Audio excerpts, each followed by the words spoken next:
7 dosa pokok. Dosa kemurkaan. Dosa keempat. 7 dosa pokok. Dalam Katekismus Gereja Katolik 1866, kemurkaan termasuk dalam 7 dosa pokok. Dosa-dosa pokok adalah kesombongan, ketamakan, kedengkian, kemurkaan, percabulan, kerakusan, dan kelambanan. Renungan ini diambil dari A Comprehensive Examination of Conscience based on 12 Virtues by Reverend Donald F. Miller, CSSR, yang telah mendapatkan imprimatur oleh Joseph E. Ritter, St. Louis, pada tanggal 7 April 1959. Katekismus Gereja Katolik. Kompendium Katekismus Gereja Katolik.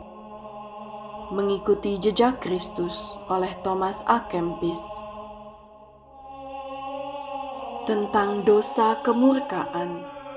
Dalam kisah pembunuhan Abel oleh saudaranya Kain, berdasarkan Kitab Kejadian, bab 4 ayat 8-12, Alkitab mewahyukan bahwa di dalam manusia sudah sejak awal sejarahnya kemurkaan dan kecemburuan sebagai akibat dosa asal. Kemurkaan adalah keinginan membalas dendam.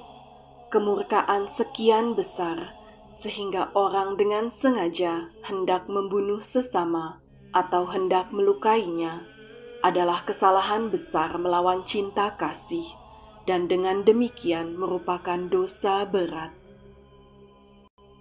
Namun Allah telah mewartakan, berbahagialah orang yang membawa damai. Matius 5 ayat 9. Dia meminta kedamaian hati dan menegaskan imoralitas dari kemarahan, yang merupakan keinginan untuk membalas dendam agar musuhnya menderita. Dia juga mengutuk kebencian yang membawa orang untuk menginginkan yang jahat terhadap sesamanya. Sikap-sikap ini, jika dikehendaki dan disetujui dengan sadar dan sengaja, berkenan dengan hal yang amat penting, merupakan dosa berat melawan cinta kasih. Ingatlah bahwa Tuhan Yesus sendiri berkata bahwa kasihilah musuhmu dan berdoalah bagi mereka yang menganiaya kamu. Matius 5 ayat 44. Apa yang Yesus ingin kita perbuat? Kunci menghindari kemurkaan adalah milikilah hati nurani yang bersih dan damai.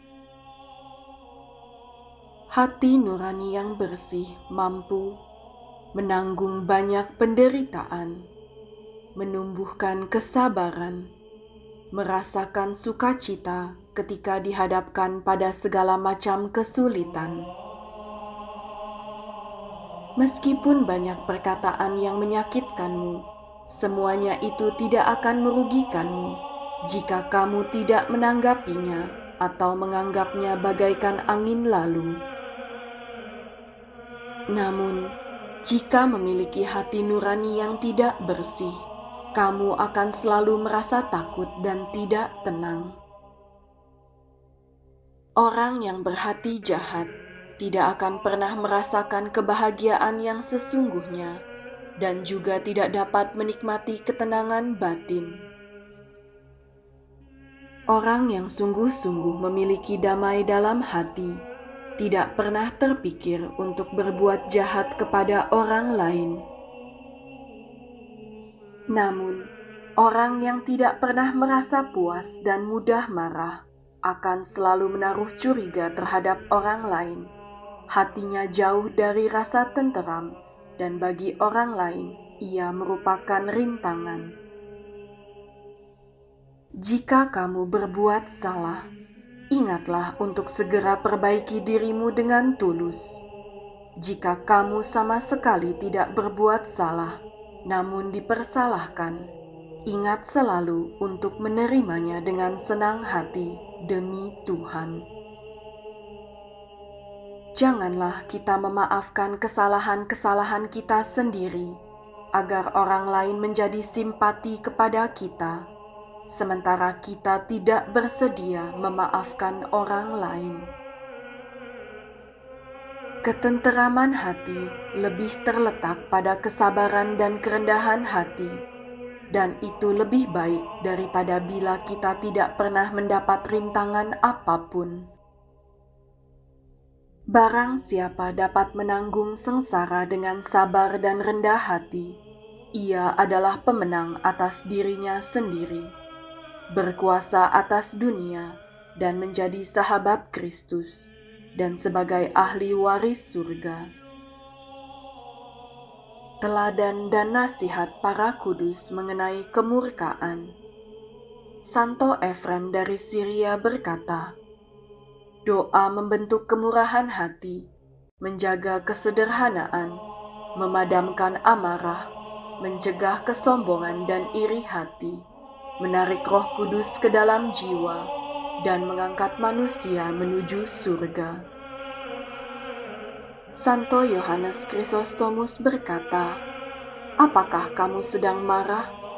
Marahlah pada dosa-dosamu sendiri, pukullah jiwamu, usik suara hatimu, tegaslah untuk menghakimi dan menghukum dosa-dosamu itu. Ini merupakan keuntungan di mana Tuhan telah berikan kita rasa marah untuk kita gunakan pada saat yang tepat. Santo Vincentius A. Paulo berkata, marilah kita lakukan tugas kita dengan baik, hanya tertuju kepada Tuhan, berusaha untuk menjadi orang yang sangat rendah hati, sangat sabar, sangat sederhana, dan sangat dermawan. Santo Alfonsus Maria de Liguori berkata, kerendahan hati dan kelemah lembutan adalah kebajikan istimewa yang dimiliki oleh Yesus Kristus, sehingga Dia meminta murid-muridnya untuk belajar menjadi lemah lembut dan rendah hati seperti dirinya. Seperti sabdanya, belajarlah dariku, karena aku lemah lembut dan rendah hati. Santo Paus Yohanes Paulus II berkata, lebih baik menangis daripada marah, karena amarah melukai hati orang lain, sementara air mata mengalir tanpa suara melalui jiwa dan membersihkan hati. Santo Thomas dari Villanova berkata, abaikan semua amarah dan lihat dirimu. Ingatlah bahwa dia yang kamu bicarakan adalah saudaramu, dan karena dia berada di jalan keselamatan, Tuhan dapat menjadikannya orang kudus, terlepas dari kelemahannya saat ini. Pemeriksaan batin. Apakah aku menaruh amarah terhadap orang tua karena kesalahan atau kekurangan yang mereka lakukan? Apakah aku berencana untuk balas dendam kepada orang lain? Apakah aku telah mengampuni mereka yang bersalah kepada aku?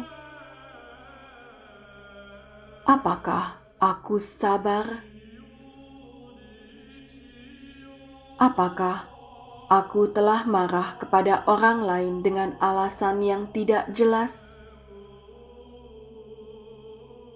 Apakah aku telah mengendalikan diriku dari kesempatan untuk jatuh ke dalam dosa kemarahan? Liberame, Domine Jesu Christe, ab omnibus iniquitatibus meis, et universis malis.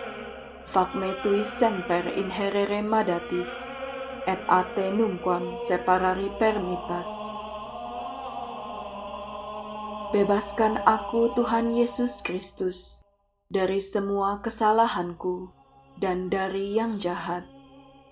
Bimbing aku untuk selalu berpegang teguh pada perintah-perintah-Mu, dan jangan biarkan aku terpisah dari-Mu.